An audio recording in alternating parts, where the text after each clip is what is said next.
See it right there. Definitely a split, but most counts, Brian was found guilty. Paul Henderson, veteran prosecutor, is joining us here as well. Paul, talk about next steps here, because these three defendants also face a federal hate crimes case coming up in a couple of months. That's correct. So the feds have charged these individuals, and there's more to come. I believe that this is a ball that has been rolling for a long time, but it just speaks to the different jurisdictions about both what's possible and what the needs are. And we have to connect the dots about, while we are celebrating this guilty verdict, we have to be aware of, like, the verdict that we had in Rittenhouse earlier this week, and the thousands of cases that we don't see, where we don't have a videotape, or a videotape exists and it's not made transparent in terms of what the next steps are. There is still advocacy that needs to be done to mandate institutionalized changes and policy reforms, in addition to accountability, and you have to have both, and they're two separate issues, that we need to get to race-neutral outcomes from our criminal justice system.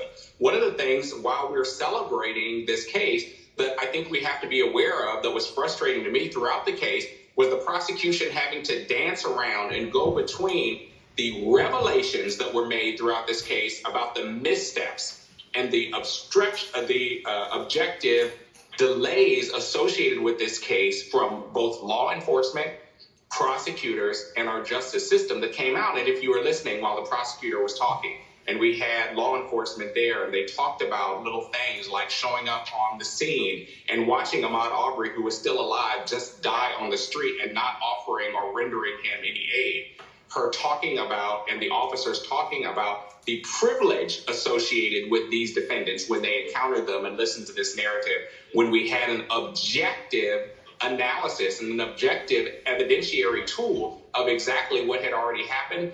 Those are the kinds of things that the prosecution had to interject and dance around to try and keep the focus on the defendants that we've got a guilty verdict on, but shine the light on what the needs are to reform our justice system to get to race-neutral outcomes. Inasmuch as George Floyd was a case about policing, this case, I think, stands for a revelation that we really need to focus on other areas of our criminal justice system as well, in order to reform our systems to get to where we need to go, so that we don't need to, when the ball drops at a local level, have to rely on state prosecution or federal prosecution to clean up the mess from terrible tragedies and murders that are being committed regularly because of vigilantism interpretations, because of self-defense interpretations. And those concepts in and of themselves are deeply rooted in racialized outcomes that both find people of color and Black people suspicious, and validation for white people to act on self-defense and their own fears in ways through assertion of legal authority, or acting on behalf of law enforcement without legal authority, which is, by the way, the definition of vigilantism in the first place. And so there's so much more work to be done. The question is raised for me, now what about the George Floyd bill? How do we institutionalize this verdict to make sure that there are longer lasting and systemic changes that we can celebrate, to make sure that we don't continue having cases like this? And we will.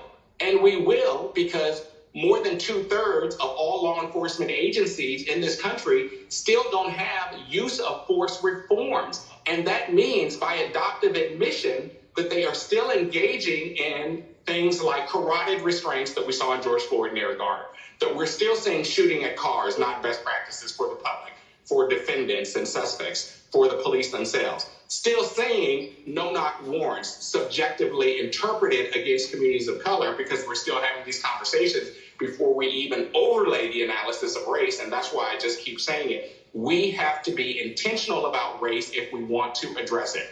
I'm happy and I'm celebrating the victory of this verdict, but court cases are not a litmus test for justice reforms. They are case specific. I'm celebrating and I'm happy for Ahmaud Arbery. I'm celebrating and I'm happy for Ahmaud Arbery's family. I'm celebrating and I'm happy for people of color who were insulted by the objectively racist arguments and motions made in this case by the defense.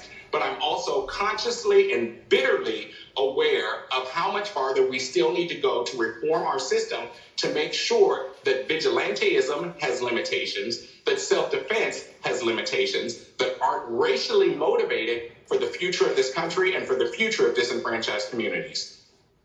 Brittany, as we talk about what we're seeing outside the courtroom, and we've been taking some of those live pictures of that, I thought that something that you said about